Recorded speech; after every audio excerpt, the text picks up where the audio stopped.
kalau kita bicara untuk awalnya ya, kita tahu nih yang namanya hukum perkawinan.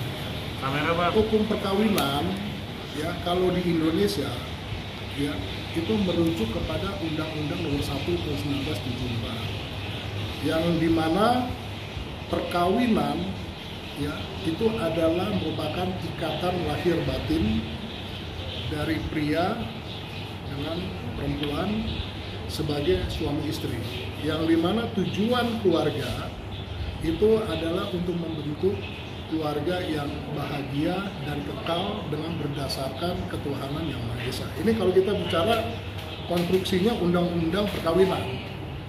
Nah, namun dalam realita yang terjadi itu kan seringkali adanya godaan pihak ketiga yang menyebabkan adanya perselingkuhan, ya, baik itu dari suami maupun dari istri.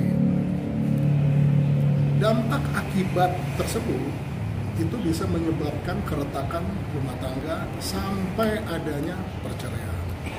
Nah, kalau kita bicara, ini bicara dalam konteks undang-undang perkawinan, hukum perkawinan di Indonesia. Tapi kalau kita bicara, kita tarik di dalam perspektif pidana, itu di dalam pasal 284 ayat 2 ya, sebagaimana di dalam ketentuan tersebut ya, kalau itu adanya terjadinya perselingkuhan ya, itu pada proses mengenai tentang kejahatan tindak pidana gendak ya, kalau saya katakan itu adalah tindak pidana gendak atau overspill.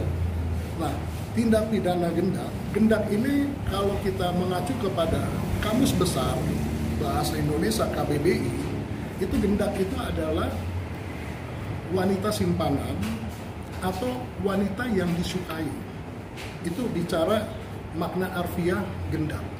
Nah, kalau untuk overspill itu dikaitkan secara erat terhadap salah satu pelaku atau kedua pelaku yang terikat di dalam perkawinan. Jadi dalam konteks kita bicara pasal 284 ayat 2 itu pada proses penuntutan atau pelaporan ya, itu harus dilakukan oleh pihak suami atau istri yang dirugikan. Karena pasal 284 ayat 2 itu adalah masuk di dalam delik aduan. Nah, dengan kata lain, pasal 284 ayat 2 itu adalah delik aduan yang sifatnya absolut. Artinya itu tidak bisa dilaksanakan pasal tersebut bila mana tidak ada pengaduan dari pihak istri atau pihak suami yang dirugikan. Nah, tapi perlu diingat, ini menjadi catatan. Pasal 284 ayat 2 KUHP tersebut ya, itu tidak bisa diadukan kepada pasangan yang memang bukan yang resmi, artinya pihak yang merasa dirugikan. Misalnya contoh si A, si B yang tidak mempunyai korelasi terhadap hal tersebut, itu tidak bisa dia mengadu, walaupun itu delik aduan. Ya kan?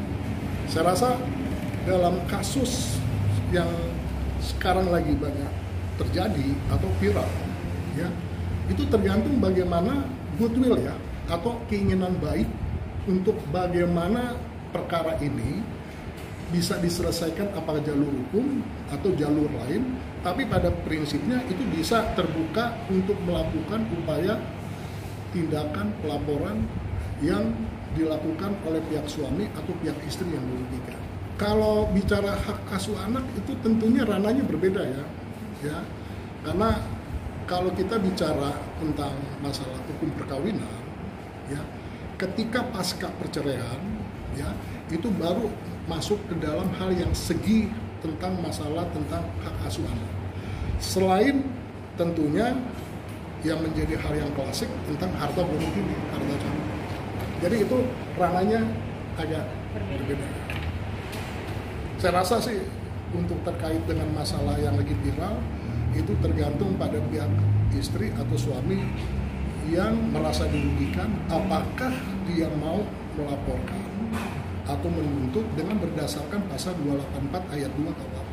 Itu terbuka secara yuridis.